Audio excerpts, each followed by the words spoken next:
Hello, and welcome to this Smoky Divine Partnership coaching video. Today I want to talk a little bit about how you can recognize the signs that you're either divine masculine or divine feminine are awakening and acting with the divine, or even getting close to. I'm not going to say being in union in 3D with you necessarily, but being in union with their 5-dimensional self, which you can't have physical 3D union until you have each joined in union with your 5D selves. I was doing some other spiritual work, and it dawned on me, in fact, that a lot of us, especially those of us who have intentionally avoided third-party situations or karmic relationships with people, and for those of us that just for any number of reasons have not really been wrapped up in other karmic situations, which can be work or family or health issues or things of that nature, as well as those of us whose karmic challenges have us sitting with ourselves a lot. If you're dealing with any addictions or, which don't have to be drug and alcohol. It can be obsessive thinking. It can be overthinking about your divine feminine or divine masculine. It can be getting better health routines in. There's lots of different ways that karmic lessons can present themselves. And some of them, intentionally get you into solitude, which is what a lot of people have been put into with what's going on in the world. But when you get into those situations and you don't have a ton of distractions or obligations or other people's energies around you, it can be easy to get attached to the twin flame journey, the soulmate's journey, what's going on with your divine partner and or their karmic or their situation, or are they awakening and things like that. And the funny thing is, I think a lot of us, we want union, but we don't even really picture what is that going to look like. How do you measure how close or far away you are? And I think we get attached to this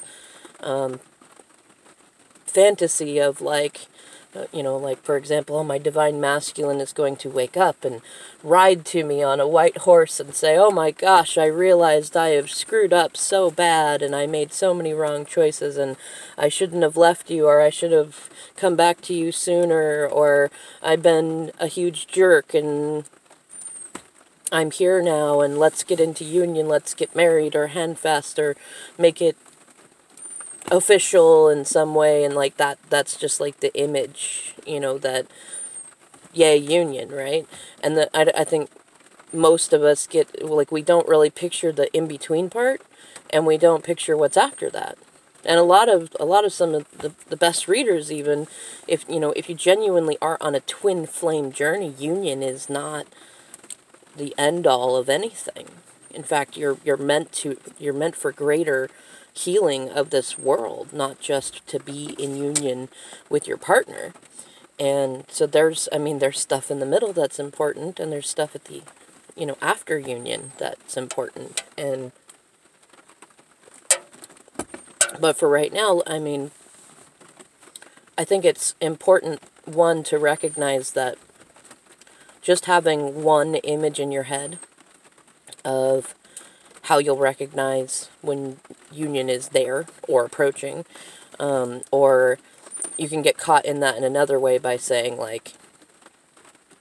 well, I'll know that we're ready when he apologizes, or I'll know that we're ready when he leaves or she leaves their third party or karmic, or stops over focusing on work, or all these very loud, obvious indicators of things. They'll be single, or they'll move closer, or they'll stop acting like a jerk, and there's really nothing wrong with having any of those indicators, but I liken it to trying to manifest money. And I see a lot of people that they kind of get caught in this loop of they know that the lottery is a way to win money. So they focus and focus and focus and focus on winning money through the lottery, which is fine. You can win money through the lottery.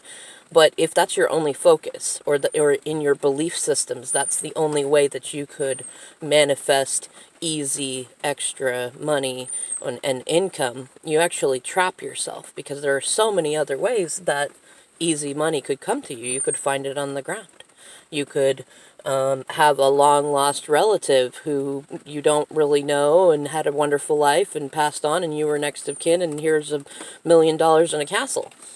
You know, or you could have a friend who you've been very good to who wins the lottery and thinks of you first and is like, here, like, I got so much now, here's enough to take care of you for a few years. Thank you so much for being good to me.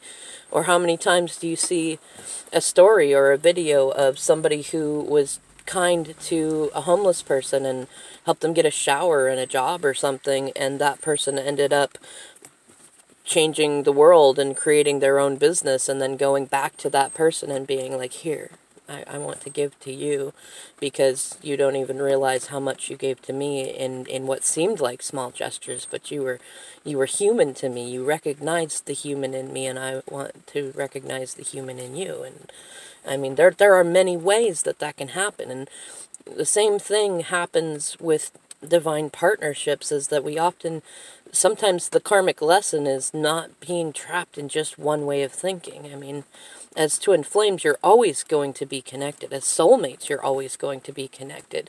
And that could, for some, that could only be in 5D. But for most, it's going to be in a physical way. It could be that you stay friends and really good friends. It could be that you get into romantic union. It could be that you could dance in and out of other relationships with each other. You could be friends with benefits. You could have children together. You could work together. You could, I don't know, there's so many different ways that things can happen. And even just in terms of that romantic union, there are many ways that can come about. There's so many different ways. So don't get yourself locked into one way. You actually, part of the problem with it is similar to the lottery. You can win money through the lottery. However, there are so many people that are thinking and praying for the same thing that it takes longer, and it takes more effort to get your vibration and your thoughts into just the right way, to not worry about the statistics and not worry about, and not think about money as limited and do all that. I mean, you can do it. Plenty of people do it. Watch Abraham Hicks videos. She'll tell you how to do it. The problem with it is the beliefs that create resistance, and the same thing happens with divine union. If you're only thinking of divine union with your partner, whether you know them or not, as this one-way thing, that, like, they're going to come to me and apologize, and they're going to stop being a jerk, and they're going to take care of their family, and they're going to do this, and ABC, and XYZ, and 1, 2, 3, it's not that can't happen. It's not even that won't happen, but you actually prevent yourself from enjoying all the other ways that you could come together, and all the things that you could enjoy during the process of both of you growing and coming back together. And I mean, why? You know, why lock that out? I mean, if that's what you want, if you want it like one specific way, fine, but bunker down, hunker down. Be ready to work on yourself for much longer time, and be ready to be disappointed more. Unless you're just an absolute guru at keeping your thoughts in like a perfect, consistent state, and not jumping the gun ever, which might be. Anyways, I'm intending to keep this video shorter, so what I want to talk about actually is actual signs of divine energy becoming conscious in your partner. And the first one is that you feel it. Like, you start to feel like you're trusting yourself, you're loving yourself, you're not waiting for messages, you're not feeling less worthy if you don't have communication from them. You're feeling good about whatever way your life might move forward. You're feeling comfortable with having boundaries that protect your mental health and your peace, and that bring around more interactions with more people that you enjoy. And you're feeling good, and you're starting to, you're working on your health and your income, and if you have children, your connection with them, and if you had friends before that were healthy, you work on, you have stronger connections with them. If you didn't really have many friendships before, you're getting some and you're enjoying them, and they are healthy for you. You're practicing your divinity, and you're in communication with the divine much more often. You're allowing yourself to receive the messages. You're praying, which isn't just, oh, please, Spirit, help me with this. It's listening to Spirit as well, and it's recognizing how Spirit communicates with you through synchronicities, times, numbers, money amounts. I just saw 11:11.1 on my timer. Right, there's that. Through readings, through songs, through things of that nature, and you probably are getting more dreams where you're connecting with Spirit, with yourself, with your divine masculine or feminine, things like that. And you're not just seeing, connections. You're not just seeing your divine masculine or feminine's 5D self and inner child and things like that. You're seeing your own. You're calling in your own. You're asking for things for yourself and not feeling bad about it, or not feeling like you're going to be putting off your connection. You're feeling good about self-care and things of that nature. That's one of the first biggest indicators, and part of that is because you reflect each other. And if you're just sitting there watching them, thinking about looking for signs from them, guess what they're doing? They're sitting there looking for signs from you. And you're both steering. Think of it riding a bicycle or riding a horse. Where you look is where it goes. If you're looking at them, you're steering into them and whatever karma or third-party shit they got going on. And if they're looking at you, they're steering into you too. Where are you going when you're doing that? You're not going anywhere. You're blocking. You're holding each other in that place. Whereas if you are thinking about what is healthy for me, what would I like in my life besides union?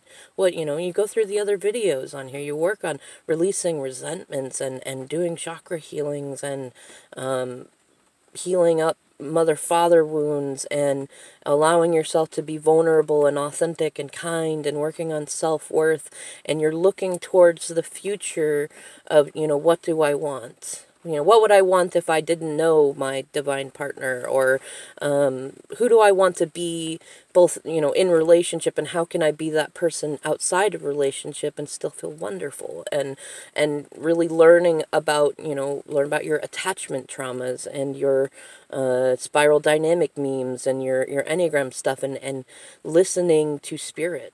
If you're doing that and they reflect you, what do you think they're doing? They're doing that too. They're if you're praying, they're praying. If you're listening, they're listening. If you're healing, they're healing, right? So that first sign is you. What are you doing? Are you steering into them? Are you thinking about your resentments? Are you mad at them?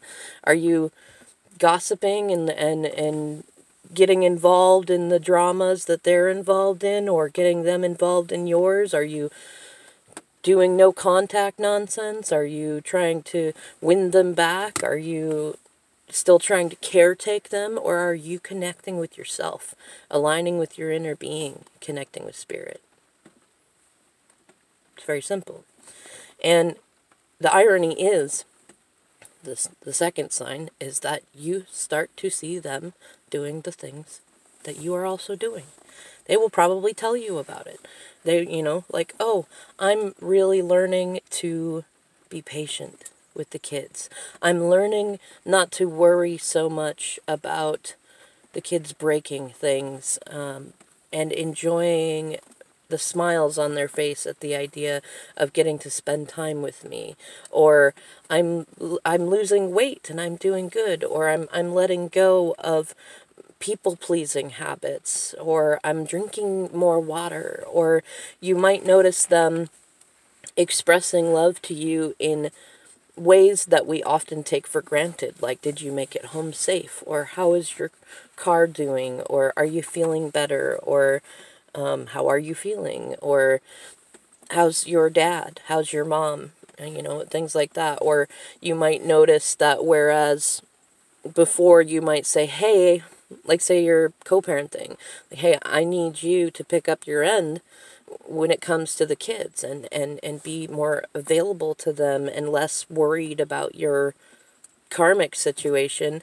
And whereas before you might have gotten reactiveness or kickback or victim mindset, when they are more conscious, more awake, and more divine, instead you will see more, you might still get a little bit of that initially, but you'll see little differences, like, yeah, you know what, I can't do this day, but I can do that day. Or, I did forget about needing to come pick them up, but I can pick them up tomorrow. Or, or if you guys shared some debt or share some bills or something, and they were giving you all sorts of excuses why they couldn't help, they might now say, oh yeah, you know what, I can help you this week or next week or right now.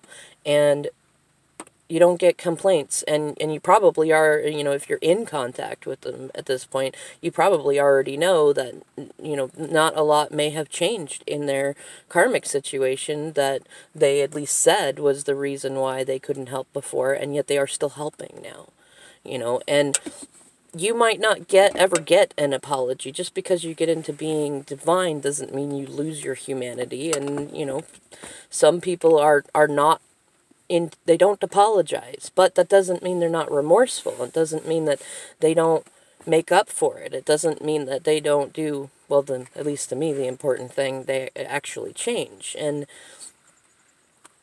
you might also notice yourself noticing them doing things that are loving, and instead of focusing on what they're not doing, like they're not with me right now, you might instead notice that you're going, oh, they made sure to get back to me in a good time. Or they asked me how I was, or how my car is doing. Or they made sure, they said that they were thinking about my schedule and trying to be thoughtful about it. Or they may have called me and given me an idea on how to solve a problem that I'm having. Or, you notice a thoughtfulness, you notice a kind of a behavior, an attitude of atonement, and you might notice a bit more of a friendship building. You might notice them sharing memories with you, or telling you of things that they miss, or if you more recently met them, things that they would like to have in their future relationship. You might notice them praising you and encouraging you when you tell them about something that you did that you're proud of. Or you might notice that rather than being reactive to you, like if you say, oh man, this horrible thing happened at work or with my family or with my karmic situation, and the other person goes, well, you should get out of that and you shouldn't be doing that, and you get all sorts of reactive opinions, you might instead see them say, well, you know what, there's lessons to be learned, and when you're ready, the situation will be released. It'll be that easy. Or you might notice them say, well, you know what, I'm here when you're ready. Or, they don't just listen to you to respond, and they don't just kind of narcissistically take over the conversation with, yeah, this thing happened to me too. They listen. And they don't make you feel bad for the situation you're in, even if it is a crap situation, and even if they told you so. Like, they don't do that. They simply say, yeah, you know what, I hear you, and it'll work out, and you'll be okay, things will be good, and I'm here, I'm getting up to the 20-minute mark, so I'm going to go ahead and end this video. And as I think about more ways to help you spot the signs, I will come and do more videos. But until then, let me know how you enjoyed this video. I think the signs that I listed are already pretty obvious. And just make sure that when you see them, like, don't necessarily get up and be like, oh my gosh, union's coming. Each time you see one, simply praise yourself for seeing it. Remind yourself that it's working because you are working on yourself and you are connecting with the divine. And say, thank you, Spirit. Yes, please. I would like more of that, you know. And just be in a state of gratitude for it. Just enjoy each moment of it. And be open to what might happen next. Even if it seems like the worst thing that could possibly happen, you don't know. It might end up being the best thing, you know, or it might lead to the best thing. As a friend of mine and I often say, embrace the absurd. Even when life seems like it's falling apart, that's not necessarily a horrible thing. Falling apart means you could probably get a hand in helping to put it back together in a stronger way, in a way that you enjoy, a way that you like. And sometimes shakeups are nice. All right, y'all. See you next time.